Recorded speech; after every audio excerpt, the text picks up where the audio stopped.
for them in a new year. As for us, we are counting down about 30 plus days, but that is where we are going to be seeing also the year coming to an end, because if you look at the month, we only have December and some days also into the month of November in there, and these are less than 2 months. We are going to have a new year, and that is the year of 2025, where I'm seeing now some people actively preparing, because in 2025 we are going to be seeing election period coming, and that's where we are going to be seeing speculations, anticipations, and everything in relation to elections already heading forward in there. And I really want to assure you that many people are already preparing, and also those, most especially those eyeing positions, I can vividly see them also really move on to the grassroots, and I can really tell that these are people who are also really eyeing positions also really, and those who are also really campaigning for their agents also really, as agents. I'm already also seeing them on ground.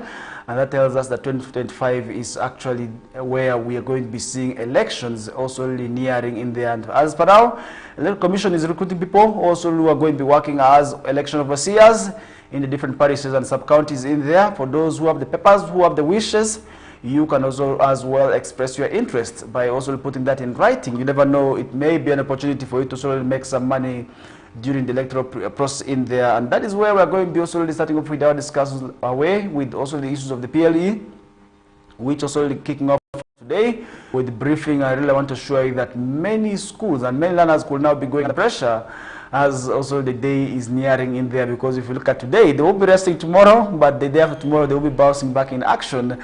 That is also to write the papers also in there. But today, the examinations according to the timetable also will be commencing today with the briefing. But the question is, how ready are we as parents and as learners themselves, and not forgetting teachers, in terms of solely making sure the examinations moves properly without any challenges also in there, is what we need to solely engage ourselves in and also interest ourselves in.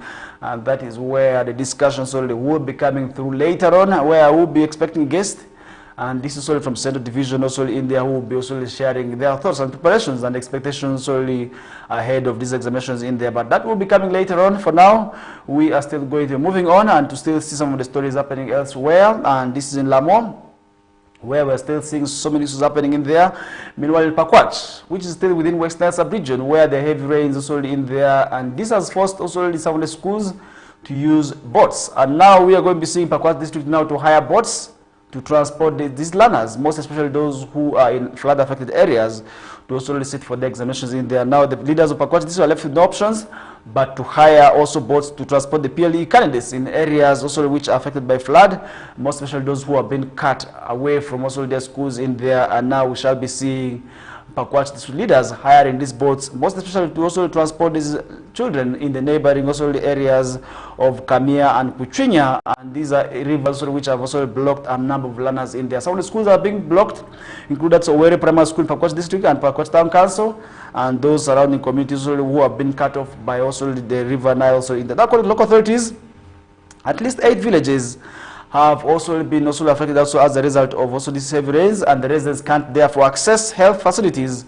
schools, and also the marketplaces, raising fear and anxiety among some leaders ahead of the primary living examinations, which are also set to commence today. And now this is only something which I feel is going to be affecting a number of stakeholders. Many of these learners are going to be affected, and that therefore also will be a sad scenario to also see some of these learners missing. But I really want to appreciate the Pakwach district leaders for also having this thought that let us hire boats, let's also make sure that these learners who are going to be sitting for their final examinations do not miss out, because it will really be very hard and very painful for a learner to miss examinations just because he was cut off by the floods. It means the boats would actually do a good service to transport these learners from their different villages to their schools, and that is really where I really want to say it's a plus for the Pakwach district leaders for also having that thought and that initiative of also transporting these learners to also sit for the examinations in there, something which I must say is quite good, and we must also therefore also appreciate the Pakwach district authorities for also having that thought in there. Now, this is the district also chief administrative officer in the name of Moses Dalili told journalists that the leaders agreed in an emergency that was only emergency meeting that was held in Pakwach Town Council to procure, that is also 4 boats, which will also cost shillings, that is shillings 2 billion for emergency services, and that is also to help transport the learners in there. And that is where we are going to be seeing these boats also doing a good service in terms of transporting these learners in there. Now he said that he had not paid the Prime Minister's office About the 3 submerged schools, that is in Owerri Primary School, where the teacher, Mr. Christopher Ojok, said they had registered 56 candidates and they expected more than 60, but the floods also really scared some pupils who end up dropping out of school. It means this is already had a sad scenario if at all we also really see part of this small group that was registered also miss out these examinations as a result of these heavy rains and heavy floods that have cut them. Then that would be sad, and that would also be indeed a painful scenario, most especially for those who would wish to sit for these examinations. I really want to say we are still following up to see that no child misses out on these examinations. And now we did see that also happening, now the Prime Minister's office has been notified, and that is also another scenario which we are keenly following up on to see how this, of course, will be ending. But I really want to hope that also at the end of the day, that no child misses out these examinations, because this is a once-in-a-while experience. Just imagine for all the 7 years you have been studying and then you miss at the final day. It's really a painful scenario, because there's nobody who wants to repeat the class, even the dull ones. But there's really nobody who is dull except that those who are maybe of course slow, people who understand slowly, and that group also is in there. And nobody, I don't want to say that there's nobody who would wish to repeat classes, but on some scenarios we have seen people repeating as a result of lack of school fees, others are for other reasons. But we are keenly following up, and we want to see no child in Pakwach misses out on these examinations.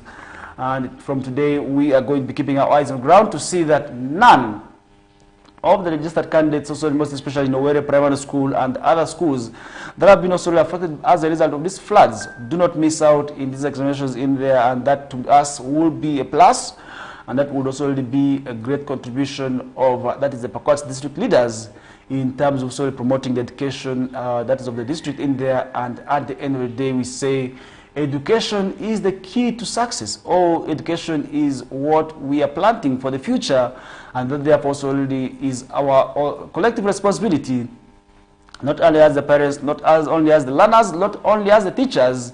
And we have seen the Pakwach district leaders also doing their part by hiring these boards, which I really want to say are going to do a great service. If at all the learners get an opportunity to also sit for these examinations under that initiative in there. And that is really what we are keenly following up on. And at the end of the day, we are going to be very, very much hopeful that these yields the intended purpose. And leaving that aside, 14 people have been confirmed dead, as 34 have been also left injured after lightning strike also in Lamo district. And that's also where we did see the strike also happening on a church, killing at least 14 people solely. And this is really sad, and at the end of the day, it is really something, a tragedy that we did not expect. But the tragic incident also happened in there, where at least 14 people have been confirmed dead, and 34 others also hospitalized after lightning struck also a church, that is during prayer service in Lamo district in northern part of this country, which also happened on Sunday in there. Now that's where we did see and also confirmed the deceased as Nyamet Tuluk, a 17-year-old. We have Chartot, who is 18, Amadol Wijang, who is 21. We have Nyachot Miuchwing, who is also 17-year-old. Nyakwet Gatweng, who is 15-year-old. We have Jima Gatiok, who is 14-year-old. We have Tanitai, 12-year-old. We have Tidiol Gatluk, who is a 16-year-old. We have Chop Matai Chop, who is a 15-year-old. We have Nyangai Diu, who is a 9-year-old. We have Nyatak Marina, who is a 12-year-old. And we do have Luriek John, who is a 14-year-old, and Kamistut, who is a 14-year-old as well as Chura Betu, who is a 14-year-old. And if you look at all these names, you really have a saying that these are South Sudanese indeed.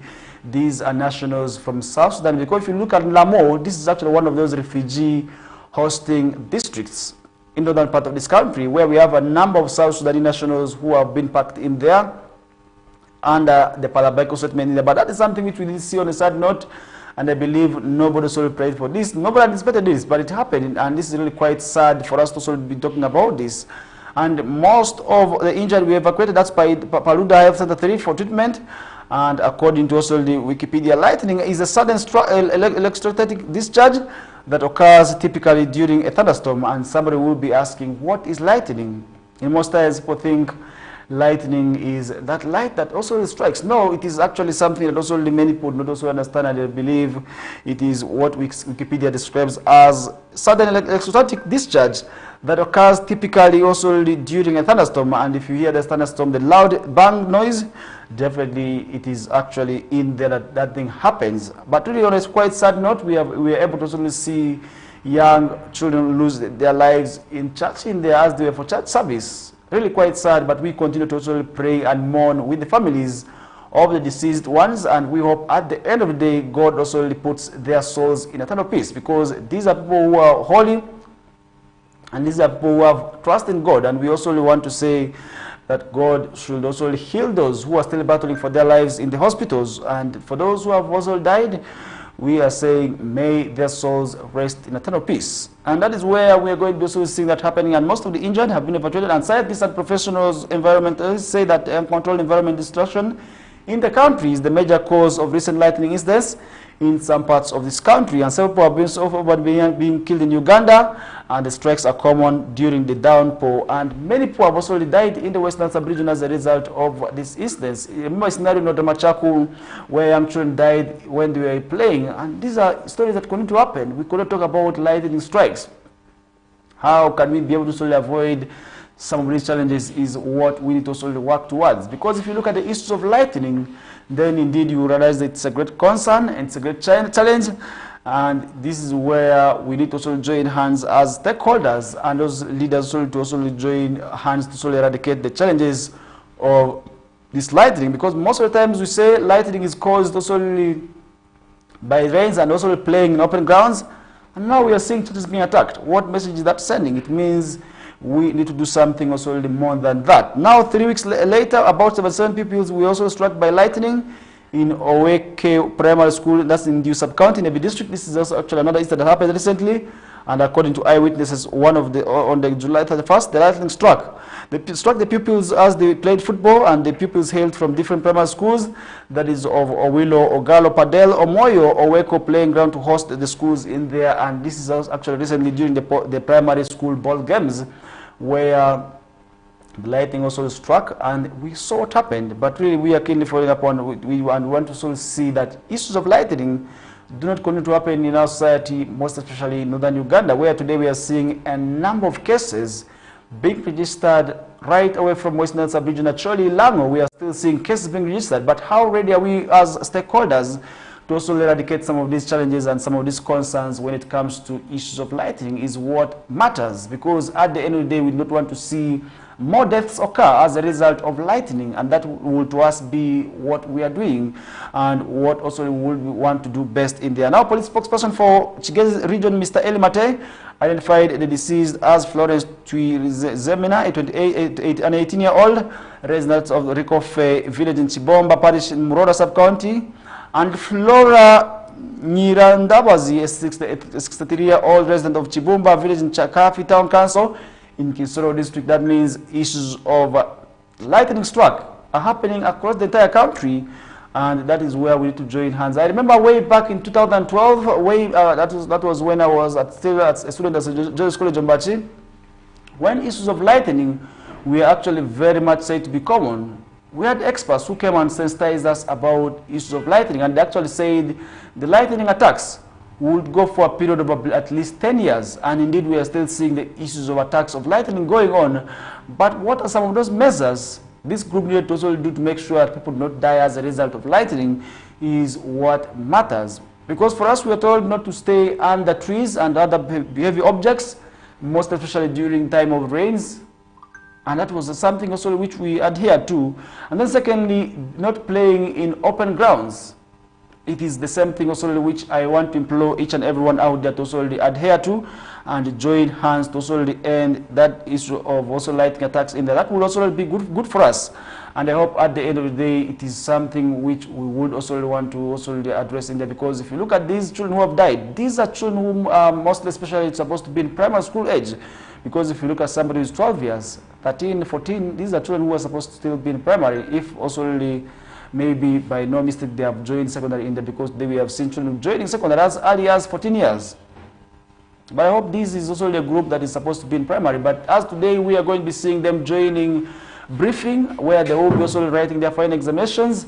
Our thoughts and prayers are still with them, and at the end of the day, we hope they are going to be writing their best. And as West Nile region, we are going to be praying, and we want to see this time around our names be high, and we want to say, let all the stakeholders join hands and pray for these children, and that will enable them also really excel in this examination. But we are going to be doing a discussion later on that is in relation to preparations and expectations of the learners ahead of the PLE. We shall be having a discussion later on, but let's head into Luero, where a woman has been found dead after night outing, and that is something which we did see happening in Luero, where the police in the district are now investigating an apparent murder of a 40-year-old woman whose body was discovered in an unfinished house in Bukoma village in Luero Town Council, and the body of Robin Nyangoma was found early Sunday morning after reportedly also leaving home last night under unclear circumstances. And according to her twin sister Aida Nyakato, Nyangoma's friend by the previous evening came inviting her for them to also go for an outing. It means let's also avoid going for these unnecessary outings, because just like this twin who has also left the other sister behind, you will be another victim, a culprit also of the same scenario, which is really very much bad, because we do not know people who are going to be also attacking us on the way, because your friend could have also picked you, but you left. And you left under unclear circumstances, and that is where at the end of the day you meet your death. It's really quite sad and quite difficult. And Nyakato did also recall that at around 10 p.m. with Esther still also in the home, but also she says she was shocked to receive a disturbing call while preparing to go for prayers. That was also really where she was notified about the demise of her sister.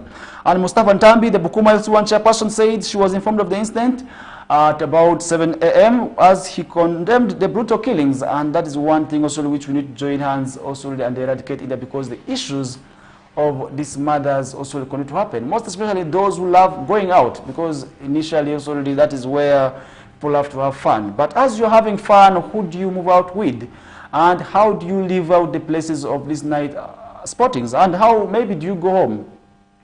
It's what really matters, and that is where we're saying, let's be mindful, let's be vigilant, let's be cautious as we are out there, because we cannot also sometimes live without having fun. But as we're having the fun out there, let's mind our security, because your security is entirely in your hands. Because if you are going to be living maybe at a time where nobody is seeing you, where nobody will come to your rescue, as you're heading back home, people can still be able to take advantage, even if they did not murder you. Most especially the ladies who are most vulnerable to this act, people may rape you, which is really something which I want to say is really, really condemned and shouldn't happen. And let's be cautious, let's be mindful. Here at the end of the day, that is where we are going to be seeing our lives also really protected. And that's where we come to the end of this discussion.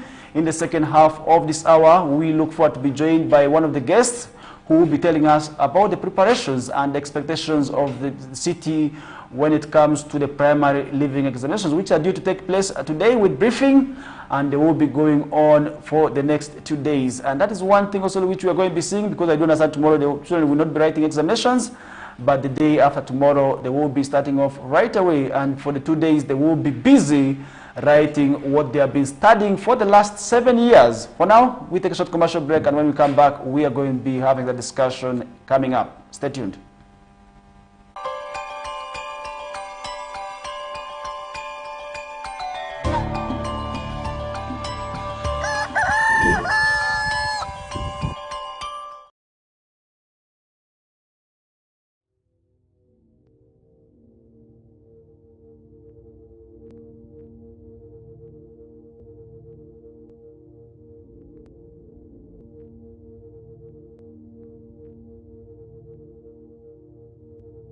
West Nile TV, lighting up the region.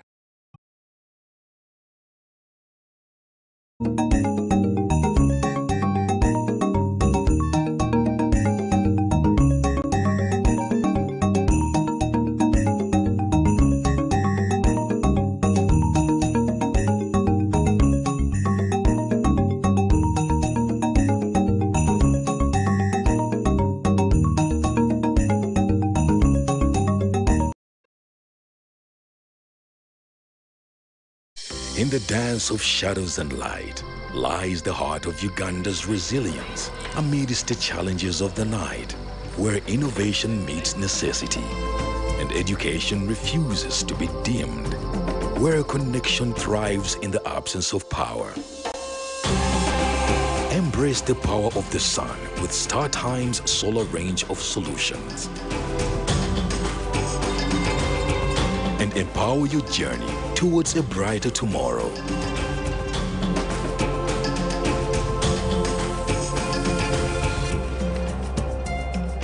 StarTime Solar. Power your life.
West Nile TV, lighting up the region.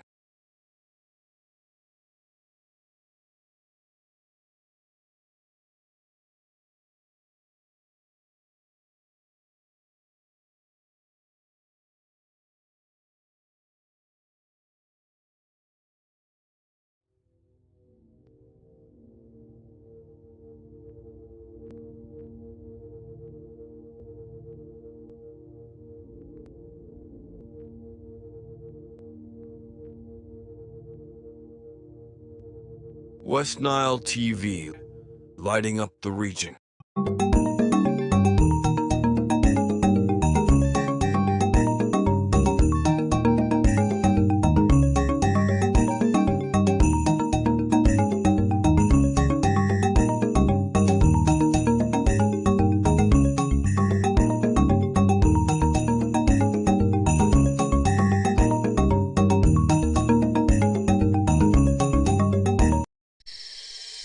In the dance of shadows and light lies the heart of Uganda's resilience amidst the challenges of the night, where innovation meets necessity and education refuses to be dimmed, where connection thrives in the absence of power.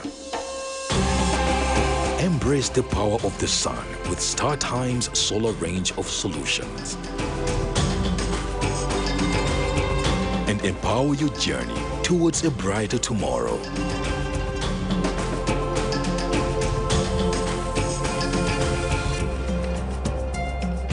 StarTime Solar. Power your life.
West Nile TV, lighting up the region.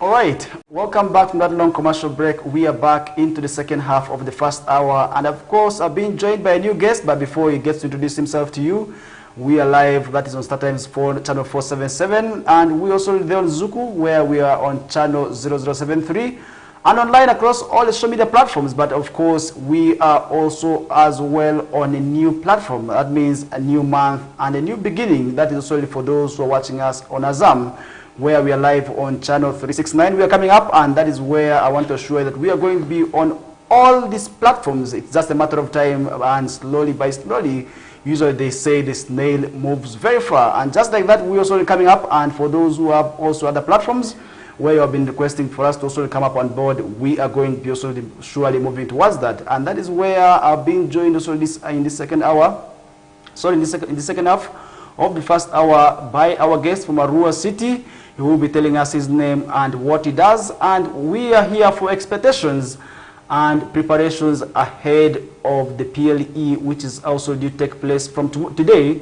And we want to see how, as the division and as the city authorities, they are proud, they're prepared also for this day, which also will be coming today. And today, I remember way back in 2010, when I actually had the same opportunity to also sit for my PLE examinations. It was really a day that had pressure. Just like me, I believe the pressure also could be still on the primary pupils and as well as the teachers, plus all the other stakeholders, and that is where I want now to welcome on board my guest. How maybe are the preparations and plans ahead of the PLE examinations? First things first, your name and what you do at the city, as maybe in relation to these examinations and what we should expect out of you from today. You're welcome. Yeah, thank you very much. I want to greet all people who are watching us outside there. My name is Asiku Geoffrey. I'm the Senior Education Officer working here in Arua City. Now, as Arua City, we have prepared ourselves for this forthcoming PLE, which is actually starting today by briefing. And we are going to have this activity carried out in 70 schools, the 70 sitting schools. And we have prepared a total of 7,435 candidates who will be, starting the examination today, as I said, by briefing. And then the really writing will start on Wednesday with mathematics in the morning. So our expectation as a city is that we need to meet the national standards. The national standards is that 10% of the children should pass in first grade.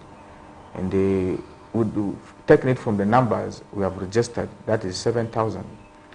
We expect not less than 700 first grades in the Arua City. Of course, we start from mocks, and those were 2 mocks, our own city mock, and then the West Nile, the regional mock. And of course, in West Nile, we were able to come close. We came closer, and we hit 500 plus first grades. So that means we are only remaining with 200 candidates to be able to meet the national standards. So we believe that in this coming fourth PLE examinations, we should be able to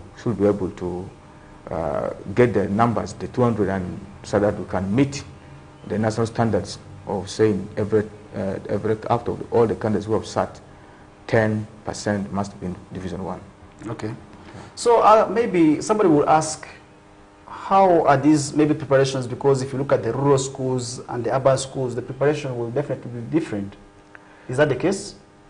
Ideally, there should be no difference in preparation from all the schools, because these are all the same teachers teaching. When we look at the rural schools and the town schools, they're all being taught by qualified teachers who follow the syllabus and the curriculum to teach. So ideally, we don't expect really any difference.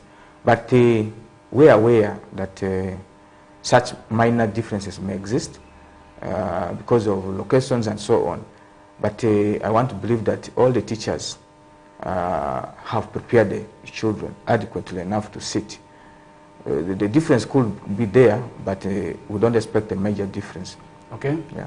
So during this time here, in other areas, we were able to talk about the challenges of infrastructure, like in Pakwach. Let's leave that also, as maybe it may not be happening in Narua City, but we know, of course, the challenge of the infrastructure, the road sector. Maybe how prepared are you? Because with the rains, we saw all what happened last year, where some schools had to receive papers late. How prepared are you for all these eventualities that may also happen? Yeah, we are prepared. And, you know, it's now a policy from UNEB that all these papers must be transported to the sitting centers using vehicles. Gone are days when we used to use, you know, motorcycles. Teachers will, you know, the distributors will sometimes carry these papers on motorcycle, on bicycle. But now the rule has come clearly, and it has required that all papers, when picked from the storage, well, of course, we have two storage facilities for Arua City. We have one which is located here in Arua Central Police Station. Then the other one is in a former sub-county of Manibe. Okay. So that's where we are storing our facility, our papers. Okay. And so where the papers will be picked by the distributors, strictly they'll be picked when the distributor has a vehicle. No paper will be given to distributor when he has come on motorcycle and so on. So, because it's a policy and we have to follow it. Okay. And of course, these papers will be accompanied by police. Every vehicle will have a police officer. That is to ensure safety and provide safety and security for these papers. So we want to say that we are much prepared because we have already got the vehicles in place. We have already, the distributors have been identified. So it means that come Wednesday, okay, we'll be able to take these papers. Okay. We have challenges, yes. If you go to other places, the rural setting, I know the road network may not be favoring, but we have already designed routes.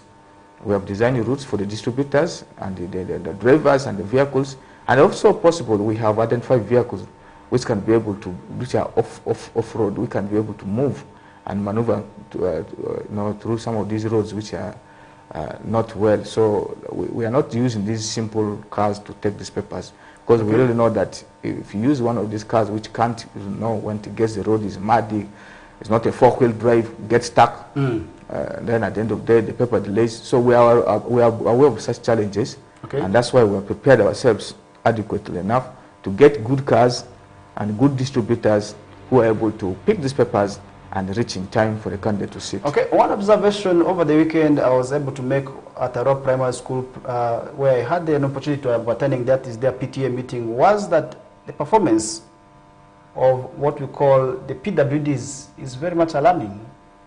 And we are able to see this in the two sets of mocks, because by the time that these results were being released, I had an opportunity of personally attending right away with the West Nile set and then the one for Arua City. Still, you will tell the performance of the PWDs is indeed alarming.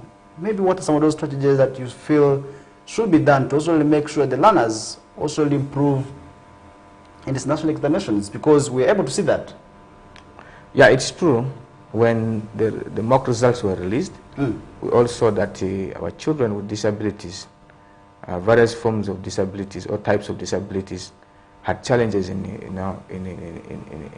writing and passing their mock exams. So we want to believe that this could be as a result of the different form of disabilities that these children they have. One of them could be that, you know, some of them take long to write. They write slowly. Then others have the disability concerning the mental aspect of it. So they are slow learners. I must say they are very slow learners. And also when it comes to writing the examination, they write slowly. So this could be some of the factors affecting their performance. Okay. And but that is, of course, it is understandable. But UNEB, what UNEB does is that Those children with disabilities, they have already been identified. Their lists were submitted, plus type of disabilities were submitted to UNEB, and the UNEB has already responded that those ones who can't read very fast, who can't read letters of font 12, font 14, they have printed for them, examination on bigger paper with the bold letters, very big letters, so they are going to be able to read. And then there are those ones who need people to read for them. So UNEB will also send specific interpreters, and they will come and read the question and interpret for the child, and the child will get the answer and write. So that one has been catered by UNEB, and they also extra time being given to them. So whereas other children will be coming out, they'll be given extra time to still continue with their papers. So that means this will cater for those who write slowly, who can be able to finish all their questions, because UNEB has already catered for them. They'll have an additional extra minutes. Okay. Yeah. That goes back to the examiners and the teachers themselves. In these remaining days, I believe, if we utilize this moment very well, the results will still change. Yeah. What will be that one message you feel should go to both the examiners and the teachers themselves? Because they still have an opportunity of today and tomorrow. At least also make sure that they can be able to polish maybe where necessary. I must say that, yes, these remaining hours, we're not talking about hours. We can't talk about days, because today, tomorrow, we're talking about like 48 hours. No. Is it for reading the whole book now? From P1 up to P7? Should I remove all the books? Really at this time, you shouldn't now congest the child too much. We want to say that at this level, our teachers have already finished their syllabus, and then it is just now, this critical moment is when you are guiding the child. You're supposed to now be guiding the child, and those ones who are in school, because after breathing, they're not supposed to be in school, especially those ones who are in day section. So that means after briefing of today, these children are supposed to go home, and then stay tomorrow home, and straight away come on Wednesday to sit their papers. So if they'll be at home with the parents, I think at this material time, you just need to be guiding and helping this child to revise and study his books. And those ones who are in boarding, the teachers will also be guiding. Now, this is the time when you're just guiding the child, telling them to read, ensuring that actually they also have their health status is maintained up to 100%, that they are not sick, there's no any other physical, damage caused to them within these few hours, such that they remain fit and mentally, physically and mentally, such that come on Wednesday, they're able to go to their examination room when their mental state is correct, their physical body is not having any harm.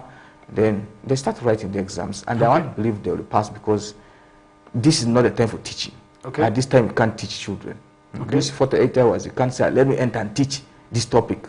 No, we believe that topics were covered, syllabus was completed, and this is a time just to tell the child, do this, do that, read, and you'll pass, and guiding the child positively, so that the child can be able to excel in his or her examination.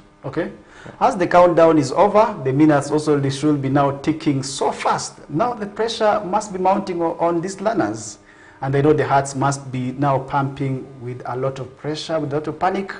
Is there a need for them to have this fear? Is it necessary? According to you, maybe what would be that advice to that primary school kid who is going to be sitting these examinations from Wednesday? Yeah, my only advice is that there should be no fear, there should be no panic. This is not the first time the candidates, you candidates who are watching and listening to us there, or the parents who are watching us live, it's not the first time your child is sitting for an examination. These children began sitting right from P4, P5, P6.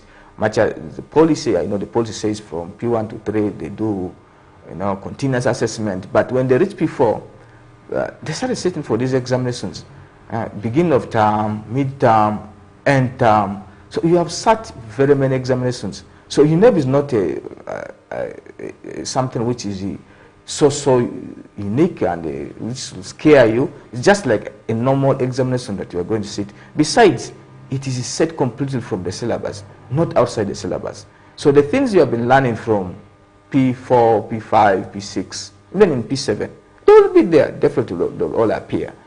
So it's just composing yourself, knowing that, yes, I've been going through this right from P4, I've been studying, and I used to get these questions. So when they come, just write your answer, and that is it. You will pass. So there's no worry and there's no fear. It's not an examination where which is okay. Yeah. So there's no need for panic. That is clear. You just have to write your best. Go in. These are things we've been studying for the last 7 years. I believe there's nothing more that is going to be changing. All you need to do is put God first. Yeah. God first, and then write your best. But one observation also really which has been clearly, and during my Saturday meeting, which I personally took to also learn and understand the challenges of these primary schools, most especially those that are under UP, is writing. Let me bring it to your attention that from P1 to P3, people are being taught in local language. But Arua city is a city which is also really cosmopolitan in nature, where we have the Congolese in here, we have the Baganda, we have the Banyankole, all of them are here. Is it fair for us to be teaching these learners in the local language? Let's say Lugbarati, because this is a concern that was raised in there, and I believe at the end of the day that this has been contributing to the kind of performance we have been having in the region. What will you say about this? I must say that, yes, the policy requires that the lower class P1 to 3 should be, taught in their local language. Actually, it's not the local language of Lugbar, but I say the language the children speak common when they are playing. That's what the policy says. Like, for example, if in a city children were speaking, all of them were speaking Aluru, then we will say that, okay, the language, the medium of teaching here for lower classes will be Aluru language. But for us here, we speak Lugbarati, and that's true, that the children, most people here are Lugbaras, so children here have been taught from in P1, P2, P3 using Lugbarati. But, of course, as they teach this, as they implement this, we are saying English is always taught as a subject in P1. So there's English being taught to these children. How to speak, how to write is being taught for them in P1, P2, P3, as other subjects are being introduced and taught in Lugbarati. You know, this is because in unlocked literacy methodology, you cannot start teaching something from a child from unknown. You teach from known to unknown. For example, when a child comes to school and you start speaking in thanks, hey, come here, do this, go, and you start speaking child in English. A child who has come right from home, who doesn't even know English, no, this child will be now just be amazed and be wondering what is taking place in this classroom, not understanding the teacher. That's why the policy has come to address. But somebody was saying that at the final examinations, we see them writing it in English. Why don't we introduce English writer from P1? Or else, why don't you have Lugbarati component as a subject and then also implementing it in those lower classes? It's okay. I was still coming to that point. So these children, they have been assessed in Lugbarati. There's even maths being assessed in Lugbarati. Science, literacy 1, 2 being assessed in Lugbarati. Meanwhile, the English which has been taught as a subject is also assessed in English. Okay. So now, for cases like Arua City, not by the way, all schools here do teach using Lugbarati in P1, 2, 3. Because yes, there are certain schools which have registered even more other nationals than the locals, the own children of. So those teachers have always raised that concern, and the green light has been given to them because the policy is even flexible. It is clear that where it is a multilingual, very many children, different languages have been spoken in that school, in that particular class, adopt one medium, which is now English, to cater for all these other learners who have come from different countries and from different backgrounds or from different tribes. For example, in a school, if you had children who are speaking Aluru, who are speaking Kakwa, who are speaking Kinubi, who are speaking Lingala, who are speaking, because we have South Sudanese amidst us, who are speaking Dinka language. So there you can't teach in local language, Lugbarati. So you will have to now inform us as education officials. Then you write to us permitting or requesting that you use now one language. Well, we'll definitely grant you. Okay. We'll grant it to you, because there now we'll really see, we'll go and assess and find out whether it is true that the children in P1 who have enrolled this year are not purely Lugbaras. Okay. Lugbaras are few. The percentage of Lugbara may be like 10 or 5. So we give you go ahead. You use English for teaching these children who have come from different backgrounds and yeah. Okay, we are still continuing with the discussions, and in the second hour we are going to be looking at anticipations ahead of the PLE and Camp January. What should we be expecting? Because I believe the two sets of examinations must be signaling something also which he will be explaining, and also in the second hour in there. But with that, we are going to be taking a short commercial break. Remember, we are still there live on StarTimes channel 477. We are as well on Zuku on channel 0073. And Azam, the new baby on the new kid on the block, we also in there. I want to show you that we are moving slowly but surely in there. And that is where we're going to be taking a short commercial break. And when we bounce back, we are still going to be continuing the discussions and anticipations and what you should be expecting in January in terms of preparations that I believe they have been monitoring. And from the monitoring aspect, how has it been? And I believe right from the time Arua City was created, we have not been standing down. Arua City, at least I must acknowledge, has been moving. The trend and the curve has always been shooting up. This time round, are we going to be shooting it? Are we going to be seeing it shoot very high? Or just like a snail, slow but sure, it will be taking another trend. For now, we are taking a short commercial break. When we bounce back, he will be letting us know that discussion.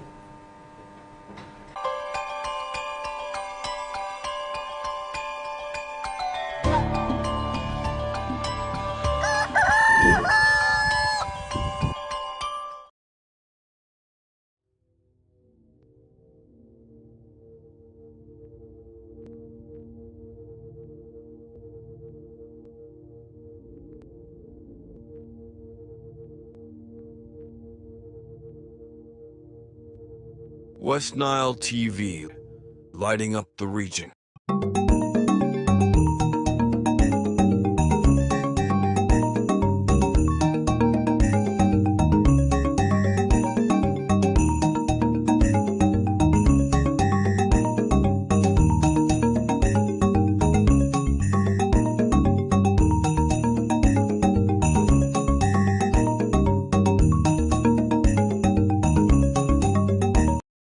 In the dance of shadows and light lies the heart of Uganda's resilience amidst the challenges of the night, where innovation meets necessity and education refuses to be dimmed, where connection thrives in the absence of power.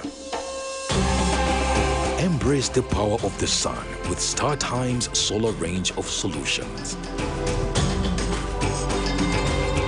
and empower your journey towards a brighter tomorrow.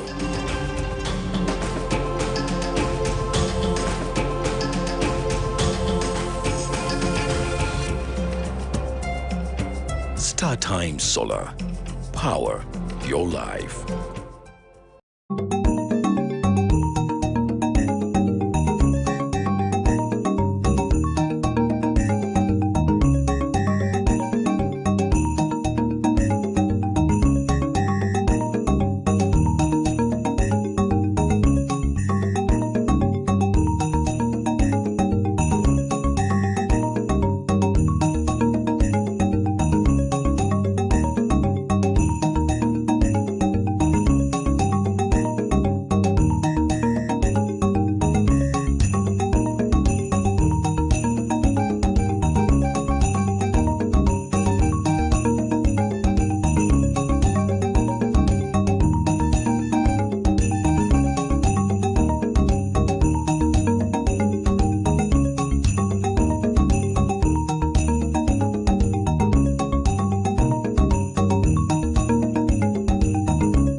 West Nile TV, lighting up the region.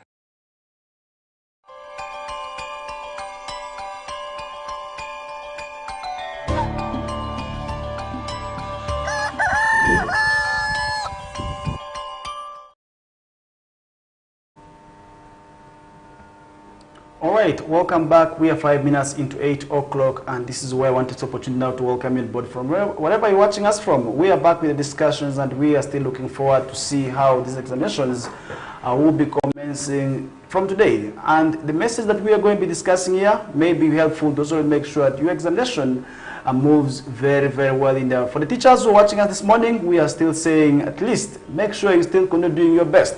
But we are not expecting now to go back to classroom and start teaching these learners. But we're also not saying that you must also go and look for bullets. That is not what we're promoting, because I believe the officer just next to me here will be looking for ways of also dealing with you in there. But now, from the look of things, given the assessment of the two examinations that we had, the West Nile region examinations and the one for Rural City, what should we, maybe, what is our hope like? What should we be thinking ahead of also these examinations? Come January, what kind of results do you think Rural City will be able to produce? You're most welcome. Yeah, thank you very much. We are expecting a very good result from our candidates. We always want to believe that mocks are not like UNEB examinations. Sometimes mocks can be tricky, and the children fail it more than the final examinations. And they always, there's that belief that mocks come to mock the candidates. And it teases them so that they can be able to work harder for PLE. And they always, statistics have shown that the number of children who fail mock results are always higher compared to the ones who will be failing in the national examination, that is UNEB. And also the number of first graders in mock will always be less compared to the ones which comes in the final examination, that is UNEB. So with what we obtained when we sat the two mocks, I have very high hopes that our results will be very good, and we will be able to, as a city, work with our heads high. Okay. From these candidates, because I know that our teachers really have done their best, and the candidates have been prepared, and we have moved to some of these schools and we have talked to them. We have told them, yes, take this examination seriously, because this is a transition examination. You are moving from one section to another, that's from primary to secondary, so you have to work hard and pass it. And we have also been guiding them, of course, which grades are needed for you to join secondary. So the candidates are aware, so I believe they are energized to write, and as a city we are going to celebrate. Okay. Yeah. You spoke bitterly during the release of the primary level examinations for Central Division when it comes to issues of some schools taking their learners to be registered in other schools. Are you still speaking bitterly about it?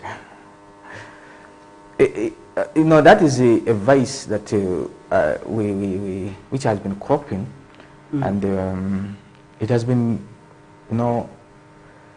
like people have been practicing it silently. But we came to realize this, and now we realize that is what has been happening, and some schools have been doing it. So that's why we are now bitter about it, and we want to end it. And that's why I spoke the other day bitterly about this, because this is commonly done by our private schools.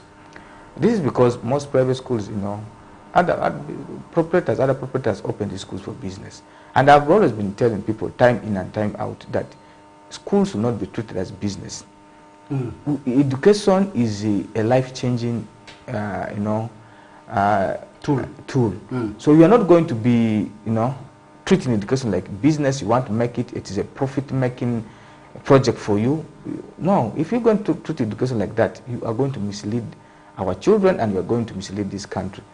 Education is always, I've always said this, and I will continue to say it, is a human capital development. We want to develop capital for this country in the future, human capital, who will be able to work for this country.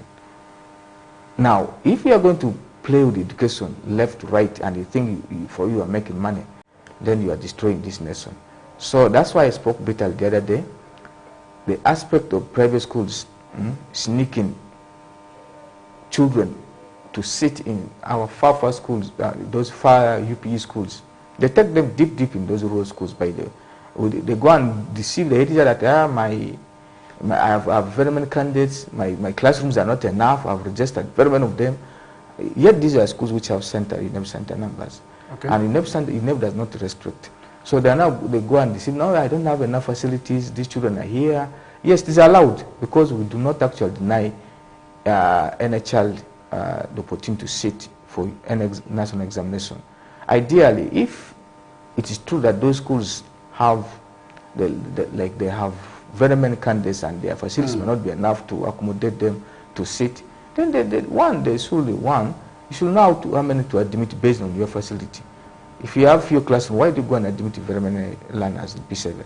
2, if it is true that you don't have enough facilities, again, we realized, why do you select the ones who are always, who are weak, who always, when their results come, they don't score Division 1, Division 2, normally they score Division U and Division 4. Why do you select those ones to go and sit? That is the concern. So that is the vice. And we have already told to these private schools to stop this behavior. Don't discriminate children based on their academic excellence, who is brighter and who is not, that kind of thing. It's not good. It's against the law and against the policy. You're not supposed to discriminate any child. That, okay, I only want the ones who get first grade to sit in my school. Then these ones who are not going to get from me first grade and second grade, let me take them to another center, UP, for that UP school, and you go and deceive the teacher there.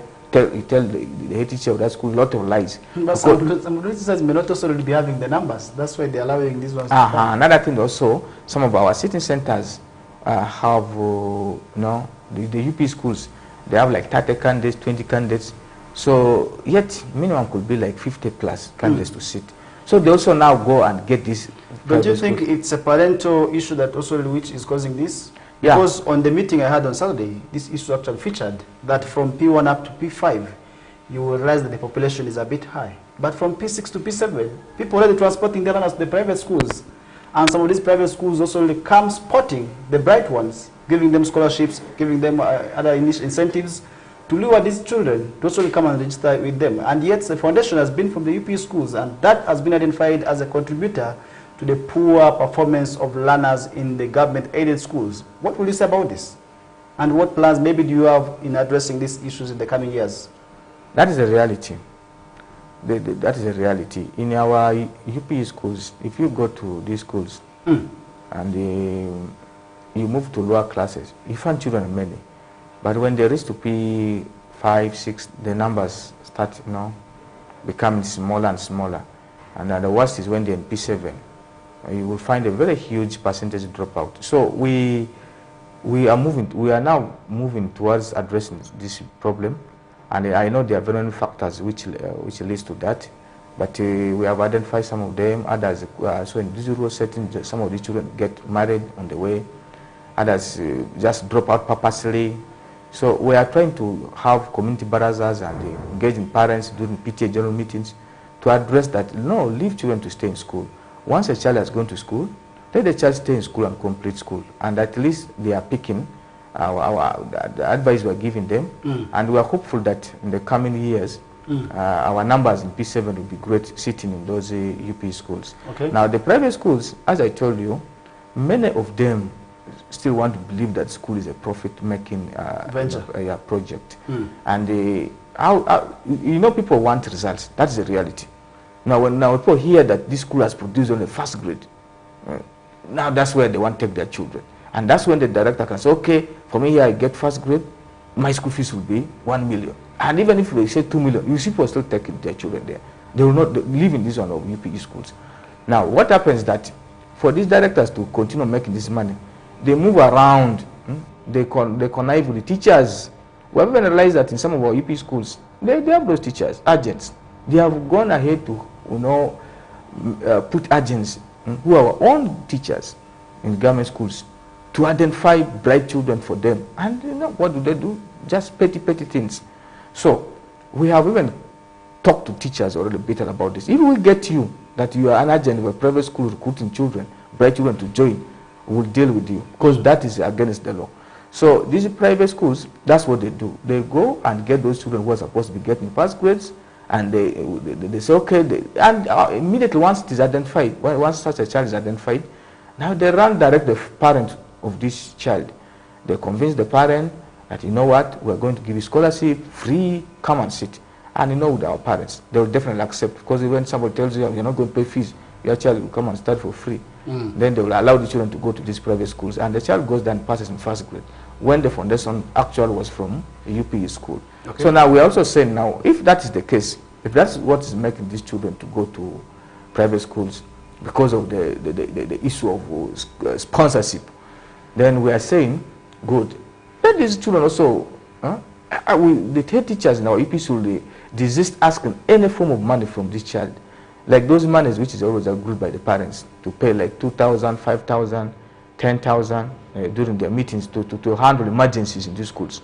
We're saying, fine, even if parents have agreed to pay some money for you in school, then you exclude this child. You exclude, because the child, give the child the opportunity to completely study free without asking any money, any single cent from this child. Okay. Because now the private schools come in the names like this child, we are not going to ask anything from this child, and the parents allow. So those are the things we are trying to address, and we are trying to discuss with our head teachers, that those small charges which is being put by parents for as their contribution to support school activities in emergencies, let's also exclude these bright children from paying. Okay. Yeah. Because we are aware. Motivation factor. Because in the school I went to on Saturday, there is an organization which name was a bit skipped off my mind, that also came up and gave scholarships and other scholastic materials which actually is supposed to be handed over today. These learners, and they will be studying this term free of charge on them. And I believe all these strategies would help improve on the performance gap that is between the private and public schools also that is being bridged. Because if you look at the performance, most times you hear that the government-aided school teachers are actually more qualified than the ones in the private schools. Yeah. And most of the private school teachers are actually looking for ways of joining government, but the performance is not also speaking that.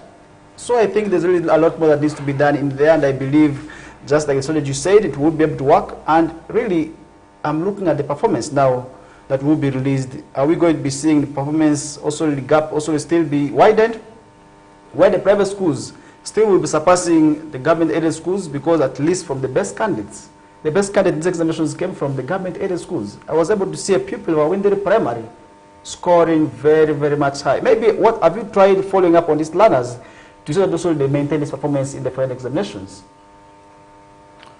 Yeah, we have, and we have followed those learners critical, and we are monitoring them, and I want to say that learners are all prepared. They are ready to sit for the exams.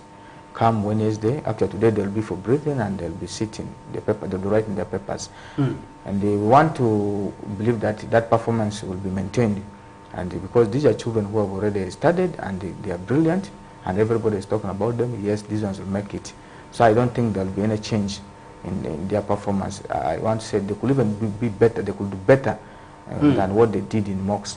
So that is what we are looking into. But I wanted to say that you know, in the UP school we don't pay school fees.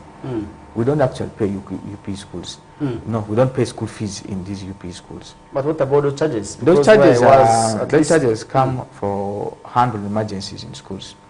Just because, you know, sometimes our UPE has already been apportioned their percentages where it should be used, like scholastics, administration, and other things. So the percentages are there.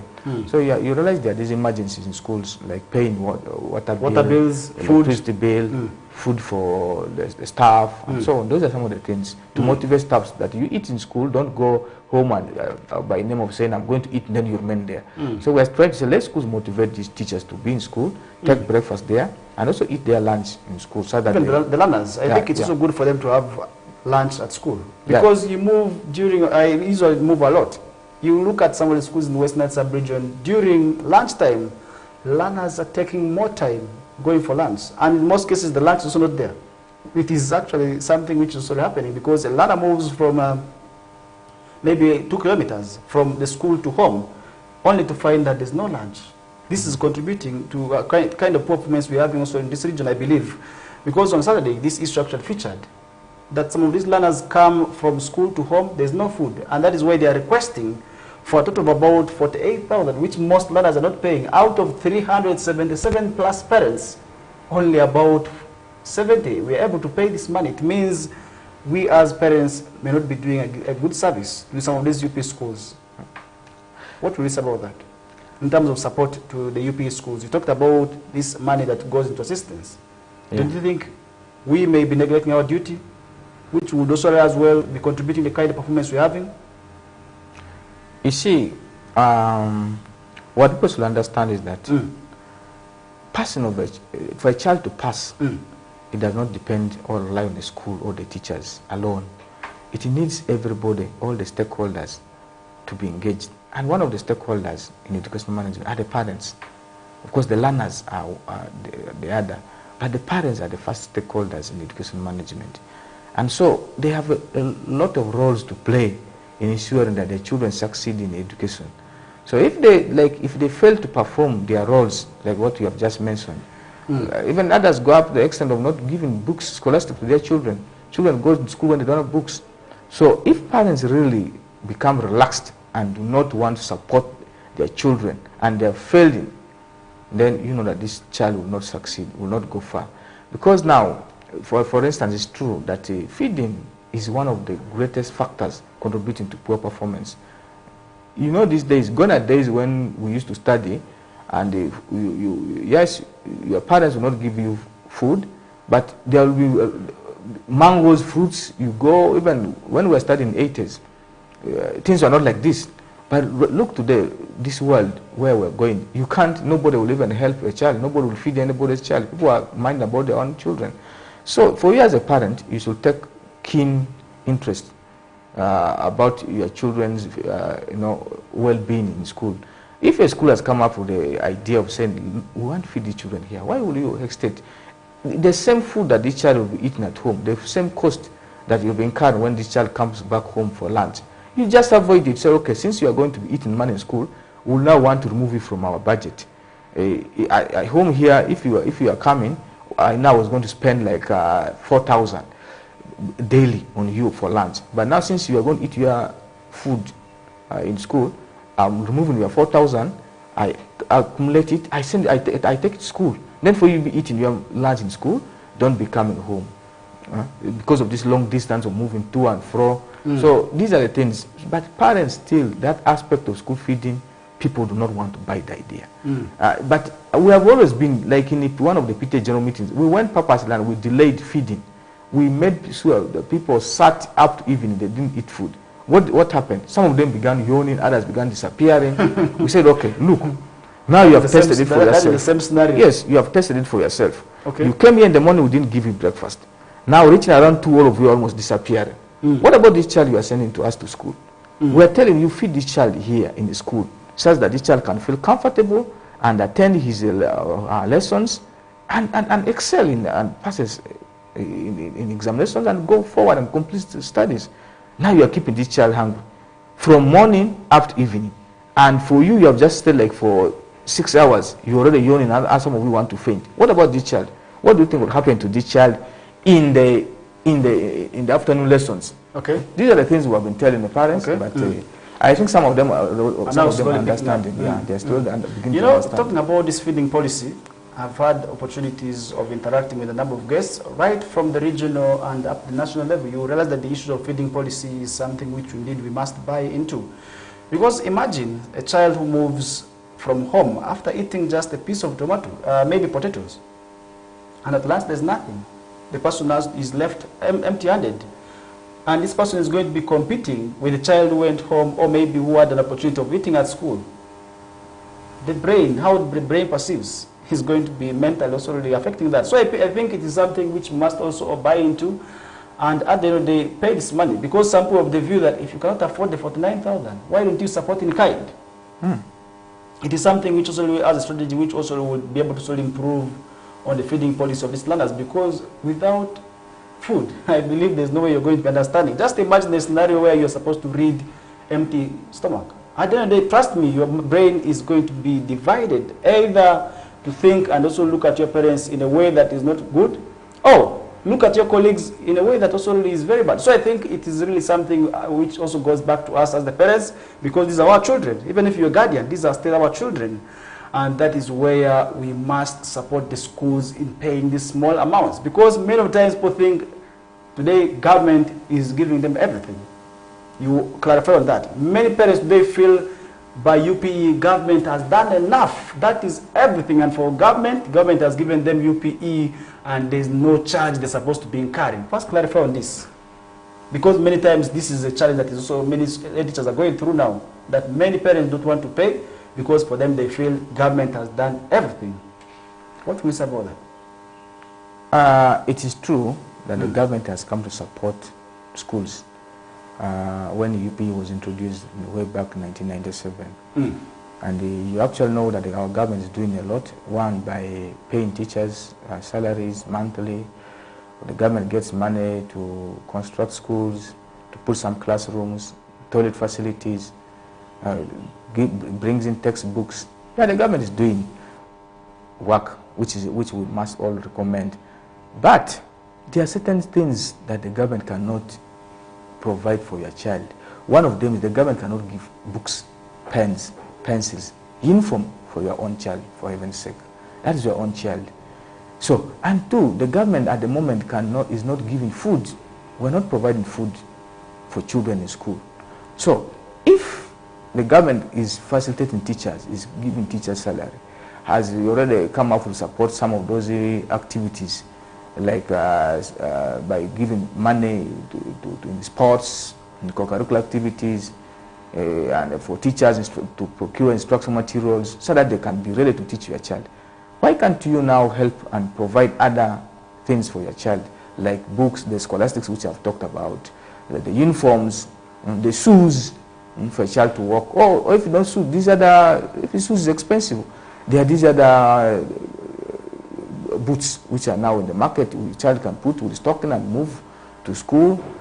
So, and food. Like I got a chance to work in a great Acholi sub-region, and do you know what? People there are serious. In a meeting like this, they all come just like I've said, in kind. People say, parents come, we don't have money to pay, but we have maize, we have beans with us. So how many kilograms should we bring? They agree that every parent, for every child, bring for us 5 kilograms of maize, bring for us 5 kilograms of beans.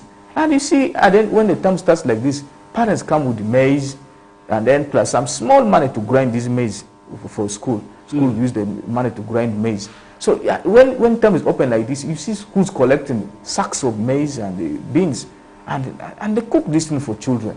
And there they don't pay the money. So it is all about, I think, the attitude of some parents that we have here in Arua City, who still have negative attitude towards education. But now, as I said, we need to have dialogues, we need to have baraza meetings, and we need to tell people the importance of education. Why should you educate your children? You know, without education, the child is your child will suffer, and your children will suffer. At least you need to open their eyes, and you need to pay them in school. They need to be educated so that they can be able to catch up with this world. And this is not a world where you want your children to be uneducated, not to be able to identify black and white. Okay. So that's what we're telling them. Really, the government has come in, is doing a lot of things, but there's that part, as a parent, you're supposed to also play. Okay. You have to play that, your role. You have to implement, support your child, and by doing your roles, playing your roles very well. So if you neglect your roles, and then the child will use that as an escape route to drop out of the education cycle. Okay. And of course, much as we, the government, we are doing something, the teachers are doing, but since you as a parent, you are not doing your part, then you see this child escaping from your direction. Okay. And will drop out from that part which is coming from you. Okay, thank you so much. Our time is almost up, and that is where we also want to call upon you now to have a final discussion, and maybe in terms of advice to the learners who are going to be sitting these examinations, to the parents, to the teachers. Really, it will be of great help for them to also really have this, as we are going to be seeing our sons and daughters right there for an examination starting from today with briefing. Yeah, thank you very much, parents and learners who are watching and listening to us outside there. My last advice to you is that take this examination seriously, but also it shouldn't give you fever, because this is not the first examination you are sitting. Yes, you take it seriously because it is going to take you to another level, that is joining secondary next year, such that you don't fail it. But also now avoid fear. The fear comes from the enemy, the devil. Pick courage, go to your examination room, compose yourself. When they say start open the question, start reading and start writing your answers, just in a normal way, without fear and without panic. Surely you will succeed. I wish you success. We are waiting to celebrate your achievements come January 2025. All right. Thank you so much. He is Asiku Geoffrey, who works with the Rural City Education Department, and I really want to appreciate him for giving us this time. And also come back and talk to the people of West Nile Sub-Region and the country at large in terms of the experience and preparations ahead of the PLE, which are to also start today with briefing. I really want to thank you so much for those who are going to be sitting in examinations. I know it has been 7 years of waiting. Now the waiting is actually getting over.